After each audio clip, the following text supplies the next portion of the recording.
दोस्तों, मेरे चैनल का नाम कुछ अलग कुछ रोचक है। सर्च कीजिए यह नाम यूट्यूब पर और प्लेलिस्ट में जाकर के रामायण महाभारत पुराण शुरुआत से पढ़ सकते हो, या फिर इस वीडियो के नीचे चैनल के नेम या पिक्चर पर भी क्लिक करके प्लेलिस्ट में जाकर देख सकते हो। आज का चैप्टर है अतिकाय का भयंकर युद्ध और लक्ष्मण के द्वारा उसका वध। अतिकाय ने देखा, शत्रु के रोंगटे खड़े कर देने वाली मेरी भयंकर सेना व्यतीत हो उठी है। इंद्र के तुल्य पराक्रमी मेरे भाइयों का संहार हो गया है तथा मेरे चाचा दोनों भाई महोदर और महापार्श भी समरांगन में मार गिराए गए हैं। तब उस महातेजस्वी निशाचर को बड़ा क्रोध हुआ। उसे ब्रह्मा जी से वरदान प्राप्त हो चुका था। अतिकाय पर्वत के समान विशालकाय तथा देवता और दानवों के दर्प का दलन करने वाला था। वह इंद्र का शत्रु था। उसने सहस्त्र सूर्यों के समूह की भांति दैवत्यमान तेजस्वी रथ पर आरूढ़ होकर वानरों पर धावा किया। उसके मस्तक पर किरीट और कानों में शुद्ध सुवर्ण के बने हुए कुंडल झलमला रहे थे। उसने धनुष की टंकार करके अपना नाम सुनाया और बड़े जोर से गर्जना की। उस सिंहनाद से, अपने नाम की घोषणा से और प्रत्यंचा की भयानक टंकार से उसने वानरों को भयभीत कर दिया। उसके शरीर की विशालता देखकर वे वानर ऐसा मानने लगे कि यह कुंभकर्ण ही फिर उठकर खड़ा हो गया है। ये सोचकर सब वानर भय से पीड़ित हो एक दूसरे का सहारा लेने लगे। विविक्रम अवतार के समय बड़े हुए भगवान विष्णु के विराट रूप की भांति उसका शरीर देखकर वे वानर सैनिक भय के मारे इधर उधर भागने लगे। अतिकाय के निकट जाते ही वानरों के चित्त पर मोह छा गया। वे युद्ध स्थल में लक्ष्मण के बड़े भाई शरणागत वत्सल भगवान श्री राम के शरण में गए। रथ पर बैठे हुए पर्वताकर अतिकाय को श्री रामचंद्र जी ने भी देखा। वो हाथ में धनुष लिए कुछ दूर तक प्रलयकाल के मेघ की भांति गर्जना कर रहा था। उस महाकाय निशाचर को देखकर श्री रामचंद्र जी को भी बड़ा विस्मय हुआ। उन्होंने वानरों को सांत्वना देकर विभीषण से पूछा, विभीषण, 1000 घोड़ों से जुटे हुए विशाल रथ पर बैठा हुआ ये पर्वताकार निशाचर कौन है? उसके हाथ में धनुष है और आंखें सिंह के समान तेजस्विनी दिखाई देती है। यह भूतों के घिरे हुए भूतनाथ महादेव जी के समान तीखे सूल और अत्यंत तेज धार वाले तेजस्वी प्रास और तुमारों से घिर कर अद्भुत शोभा पा रहा है। दोस्तों, वीडियो के नीचे लाल रंग का सब्सक्राइब लिखा हुआ है, उसको दबा के साइड में जो बेल आइकन है उसको कॉल कर लीजिए लेटेस्ट वीडियो अपडेट्स के लिए।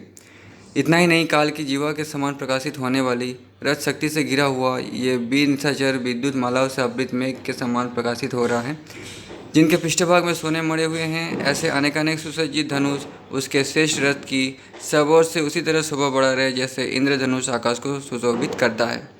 ये राक्षसों में सिंह के समान पराक्रमी और रथियों में श्रेष्ठ वीर अपने सूर्यतुल्य तेजस्वी रथ के द्वारा रणभूमि की शोभा बढ़ाता हुआ मेरे सामने आ रहा है। इसके ध्वज के शिखर पर पताका में राहु का चिन्ह अंकित है, जिससे रथ की बड़ी शोभा हो रही है। ये सूर्य के किरणों के समान चमकीले बाणों से दसों दिशाओं को प्रकाशित कर रहा है। इसके धनुष का पृष्ठभाग सोने से मढ़ा हुआ तथा पुष्प आदि से अलंकृत है। वो आदि, मध्य और अंत 3 स्थानों में झुका हुआ है। उसकी प्रत्यंचा से मेघों की गर्जना के समान टंकार ध्वनि प्रकट होती है। इस निशाचर का धनुष इंद्रधनुष के समान शोभा पाता है। इसका विशाल रथ ध्वजा, पताका और अनुकाश रथ के नीचे लगे हुए आधारभूत काष्ठ से युक्त 4 रथ सारथियों से नियंत्रित और मेघ की गर्जना के समान गड़गड़ाहट पैदा करने वाला है। इसके रथ पर 20 तरकस, 10 भयंकर धनुष और 8 सुनहरे एवं पिंगल वर्ण की प्रत्यंचाएँ रखी हुई है। दोनों बगल में 2 चमकीले तलवारें शोभा पा रही है, जिनकी मुट्ठे 4 हाथ की और लंबाई 10 हाथ की है। गले में लाल रंग की माला धारण किए महान पर्वत के समान आकार वाला ये धीरवीर निशाचर काले रंग का दिखाई देता है। इसका विशाल मुख काल के मुख के समान भयंकर है तथा ये मेघ की ओट में स्थित हुए सूर्य के समान प्रकाशित होता है। इसकी बाहों में सोने के बाजूबंद बंधे हुए हैं। उन भुजाओं के द्वारा ये विशालकाय निशाचर 2 ऊंचे शिखरों से युक्त गिरिराज हिमालय के समान शोभा पाता है। इसका अत्यंत भीषण मुखमंडल दोनों कुंडलों से मंडित हो पूर्णवसु नामक 2 नक्षत्र के बीच स्थित हुए परिपूर्ण चंद्रमा के समान सुशोभित हो रहा है। महाबाहु, तुम मुझे इस श्रेष्ठ राक्षस का परिचय दो, जिसे देखते ही सब वानर भयभीत हो संपूर्ण दिशाओं की ओर भाग चले हैं। अमित तेजस्वी राजकुमार श्री राम की इस प्रकार पूछने पर महातेजस्वी विभीषण ने श्री रघुनाथ जी से इस प्रकार कहा, भगवान, जो कुबेर का छोटा भाई महातेजस्वी महाकाय भयानक कर्म करने वाला तथा राक्षसों का स्वामी दशमुख राजा रावण है, उसके एक बड़ा पराक्रमी पुत्र उत्पन्न हुआ जो बल में रावण के ही समान है। वो वृद्ध पुरुषों का सेवन करने वाले वेद शास्त्रों का ज्ञाता तथा संपूर्ण अस्त्र विद्याओं में श्रेष्ठ है। हाथी घोड़ों की सवारी करने तलवार चलाने, धनुष पर बाणों का संधान करने, प्रत्यंचा खींचने, लक्ष्य भेदने, साम और दान का प्रयोग करने तथा न्याययुक्त बर्ताव एवं मंत्रणा देने में वो सबके द्वारा सम्मानित है। उसी के बाहुबल का आश्रय लेकर लंकापुरी सदा निर्भय रहती आई है। वही ये वीर निशाचर है। ये रावण की दूसरी पत्नी धान्य मालिनी का पुत्र है। इसे लोग अतिकाय के नाम से जानते हैं। तपस्या से विशुद्ध अंतकरण वाले इस अतिकाय ने दीर्घकाल तक ब्रह्मा जी की आराधना की थी। इसने ब्रह्मा जी से अनेक दिव्यास्त्र प्राप्त किए हैं और उनके द्वारा बहुत से शत्रुओं को पराजित किया है। ब्रह्मा जी ने इसे देवताओं और असुरों से न मारे जाने का वरदान दिया है। ये एक दिव्य कवच और सूर्य के समान तेजस्वी रथ भी उन्हीं के दिए हुए हैं। इसने देवता और दानवों को सैकड़ों बार पराजित किया है, राक्षसों की रक्षा की है और यक्षों को मार भगाया है। इस बुद्धिमान राक्षस ने अपने बाणों द्वारा इंद्र के वज्र को भी कुंठित कर दिया है तथा युद्ध में जल के समीप वरुण के पास को भी सफल नहीं होने दिया है। राक्षसों में श्रेष्ठ ये बुद्धिमान राजकुमार अतिकाय बड़ा बलवान और देवता और दानवों के दर्प को भी दलन करने वाला है। पुरुषोत्तम अपने सहायकों से ये सारी वानर सेना का संहार कर डाले। इससे पहले ही आप इस राक्षस को परास्त करने का शीघ्र प्रयत्न कीजिए। विभीषण और भगवान श्री राम में इस प्रकार बातें हो ही रही थी कि बलवान अतिकाय वानरों की सेना में घुस आया और बारंबार गर्जना करता हुआ अपने धनुष पर टंकार देने लगा। रथियों में श्रेष्ठ और भयंकर शरीर वाले उस राक्षस को रथ पर बैठकर आते देख कुमुद, द्वित, मेंद, नील और शरभ आदि जो प्रधान महामनुष्यवी बानर थे, वे वृक्ष तथा पर्वत शिखर धारण किए एक साथ ही उस पर टूट पड़े। तो दोस्तों, पहाड़ और पर्वत शिखर दोनों में फ़र्क होता है। ठीक है, पर्वत शिखर एक छोटा सा पर्वत का भाग होता है, पर्वत का नोक होता है, जबकि पहाड़ एक पूरा पहाड़ होता है। ठीक है, परंतु अस्त्रविद्या में श्रेष्ठ महातेजस्वी अतिकाय ने अपने सुवर्णभूषित बाणों से वानरों के चलाए हुए वृक्ष और पर्वत शिखर को काट गिराया। साथ ही उस बलवान और भीमकाय निशाचर ने युद्ध स्थल में सामने आए हुए उन समस्त बानरों को लोहे के बाणों से बिंद डाला। उसकी बाण वर्षा से आहत हो सबके शरीर क्षतविक्षत हो गए।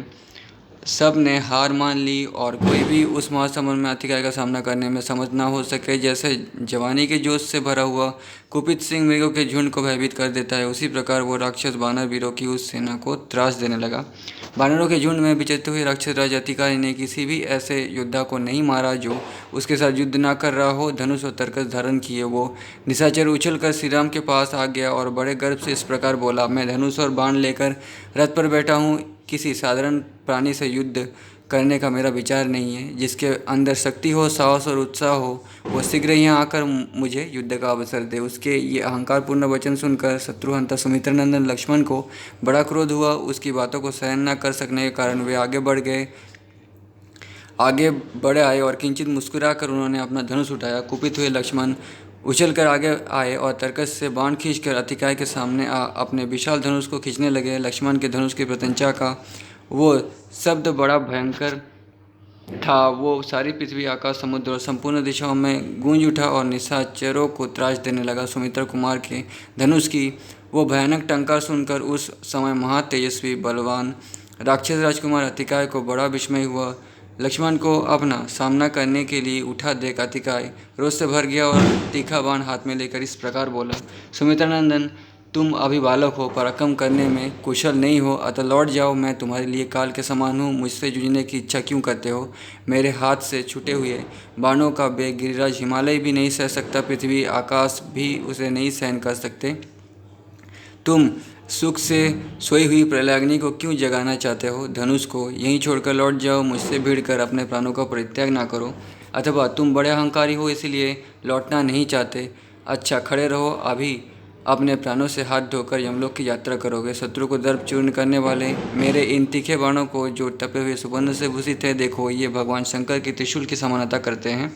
जैसे कुपित हुआ सिंह गजराज का खून पीता है, उसी प्रकार ये सर्प के समान भयंकर बाण तुम्हारे रक्त का पान करेगा। ऐसा कहकर अतिकाय ने अत्यंत कुपित हो अपने धनुष पर बाण का संधान किया। युद्धस्थल में अतिकाय के रोष और गर्व से भरे हुए इस वचन को सुनकर अत्यंत बलशाली एवं मनस्वी राजकुमार लक्ष्मण को बड़ा क्रोध हुआ। वे ये महान अस्त से युक्त वचन बोले, दुरात्मन, केवल बातें बनाने से तू बड़ा नहीं हो सकता। सिर्फ डींगे हाँकने से कोई श्रेष्ठ पुरुष नहीं होते। मैं हाथ में धनुष और बाण लेकर तेरे सामने खड़ा हूँ। तू अपना सारा बल मुझे दिखा, पराक्रम के द्वारा अपनी वीरता का परिचय दे। झूठी सेकी पधारना तेरे लिए उचित नहीं है। सूर वही माना गया है जिसमें पुरुषार्थ हो। तेरे पास सब तरह के हथियार मौजूद है। तू धनुष लेकर रथ पर बैठा हुआ है, अतः वाणी अथवा अन्य अस्त्र शस्त्रों के द्वारा पहले अपना पराक्रम दिखा ले।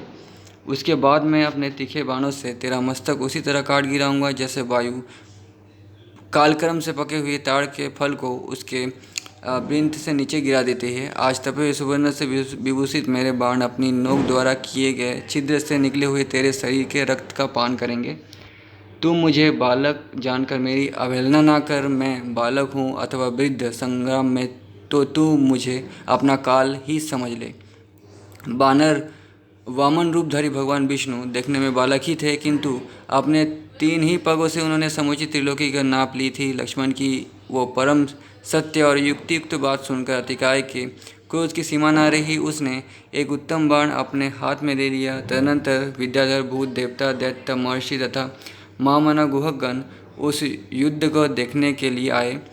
उस समय अतिकाय ने कुपित धनुष पर वो उत्तम बाण चढ़ाया और आकाश को अपना ग्रास बनाते हुए से उसे लक्ष्मण पर चला दिया। किंतु शत्रुवीर का संहार करने वाले लक्ष्मण ने एक अर्धचंद्राकार बाण के द्वारा अपनी ओर आते हुए उस विषधर सर्प के तुल्य भयंकर एवं तीखे बाणों को काट डाला। जैसे सर्प का फन कट जाए उसी प्रकार उस बाण को खंडित हुआ देख अत्यंत कुपित हुए अतिकाय ने 5 बाणों को धनुष पर रखा। फिर उस निशाचर ने लक्ष्मण पर ही वे 5 बाण चला दिए। वे बाण उसके समीप अभी आने ही नहीं पाए थे कि लक्ष्मण ने तीखे सहायकों से उनके टुकड़े टुकड़े कर डाले। शत्रु का संहार करने वाले लक्ष्मण ने अपने पहने सहायकों से उन बाणों का खंडन करने के पश्चात एक तेज बाण हाथ में लिया जो अपने तेज से प्रज्वलित सा हो रहा था। उसे लेकर लक्ष्मण ने अपने शेष धनुष पर रखा, उसकी प्रत्यंचा को खींचा और बड़े वेग से वो सहायक अतिकाय पर छोड़ दिया। धनुष को पूर्ण रूप से खींचकर छोड़े गए तथा झुकी हुई गांड वाले उस बाण के द्वारा पराक्रमी लक्ष्मण ने राक्षस श्रेष्ठ अतिकाय के ललाट में गहरा आघात किया। वो बाण उस भयानक राक्षस के ललाट में धंस गया और रक्त से भीग कर पर्वत से सटे हुए किसी नागराज के समान दिखाई देने लगा। लक्ष्मण के बाण से अत्यंत पीड़ित हो वो राक्षस कांप उठा, ठीक उसी तरह जैसे भगवान रुद्र के बाण से आहत हो त्रिपुर का भयंकर गोपुर हिल उठा था। फिर थोड़ी ही देर में संभल कर महाबली अतिकाय बड़ी चिंता में पड़ गया और कुछ सोच विचार कर बोला, शाबाश, इस प्रकार अमोघ बाण का प्रयोग करने के कारण तुम मेरे स्प्रियनीय शत्रु हो। मुंह फैलाकर ऐसा कहने के पश्चात अतिकाय अपनी दोनों विशाल भुजा को काबू में करके रथ के पिछले भाग में बैठकर उस रथ के द्वारा ही आगे बढ़ा। उस राक्षस शिरोमणि वीर ने क्रमशः 1, 3, 5 और 7 सहायकों को लेकर उन्हें धनुष पर चढ़ाया और वेगपूर्वक खींचकर चला दिया। उस राक्षस राज की धनुष से छूटे हुए उन सुवर्णभूषित सूर्य तुल्य तेजस्वी तथा काल के समान भयंकर बाणों ने आकाश को प्रकाश से पूर्ण सा कर दिया। परंतु रघुनाथ जी के छोटे भाई लक्ष्मण ने बिना किसी घबराहट के उस निशाचर द्वारा चलाए हुए उन बाण समूह को तेज धार वाले बहुसंख्यक सहायकों द्वारा काट गिराया। उन बाणों को कटा हुआ देख इंद्रद्रोही रावण कुमार को बड़ा क्रोध हुआ और उसने एक तीखा बाण हाथ में लिया। उसे धनुष पर रखकर उस महातेजस्वी वीर ने सहसा छोड़ दिया और उसके द्वारा सामने आते हुए सुमित्रा कुमार की छाती में आघात किया। अतिकाय की उस बाण की चोट खाकर सुमित्रा कुमार लक्ष्मण युद्धस्थल में अपने वक्षस्थल से तीव्र गति से रक्त बहाने लगे, मानो कोई मतवाला हाथी मस्तक से मद की वर्षा कर रहा हो। फिर सामर्थ्यशाली लक्ष्मण ने सहसा अपनी छाती से उस बाण को निकाला और एक तीखा सहायक हाथ में लेकर उसे दिव्यास्त्र से संयोजित किया। उस समय अपने उस सहायक को उन्होंने आग्नेयास्त्र से अभिमंत्रित किया। अभिमंत्रित होते ही महात्मा लक्ष्मण के धनुष पर रखा हुआ वो बाण तत्काल प्रज्वलित हो उठा। उधर अत्यंत तेजस्वी अतिकाय ने भी एक सुवर्णमय पंख वाला विषधर सर्प के समान भयंकर बाण हाथ में लिया और उसे धनुष पर रखा। इतने ही में लक्ष्मण ने दिव्यास्त्र की शक्ति से संपूर्ण उस प्रज्वलित एवं भयंकर बाण को अतिकाय के ऊपर चलाया, मानो यमराज ने अपने कालदंड का प्रयोग किया हो। आग्नेयास्त्र से अभिमंत्रित हुए उस बाण को अपनी ओर आते देख निशाचर अतिकाय ने तत्काल ही अपने भयंकर बाणों को सूर्यास्त्र से अभिमंत्रित करके चलाया। उन दोनों सहायकों के अग्रभाग तेज से प्रज्वलित हो रहे थे। आकाश में पहुंचकर वे दोनों कुपित हुए 2 सर्पों की भांति आपस में टकरा गए और एक दूसरे को दग्ध करके पृथ्वी पर गिर पड़े। वे दोनों ही बाण उत्तम कोटि के थे और अपनी दीप्ति से प्रकाशित हो रहे थे, तथापि एक दूसरे के तेज से भस्म होकर अपना अपना तेज खो बैठे, इसलिए भूतल पर निष्प्रभ होने के कारण उनकी शोभा नहीं हो रही थी। तदनंतर अतिकाय ने अत्यंत कुपित हो त्वष्टा देवता के मंत्र से अभिमंत्रित करके एक सीख का बाण छोड़ा, परंतु पराक्रमी लक्ष्मण ने उस अस्त्र को इंद्रास्त्र से काट दिया।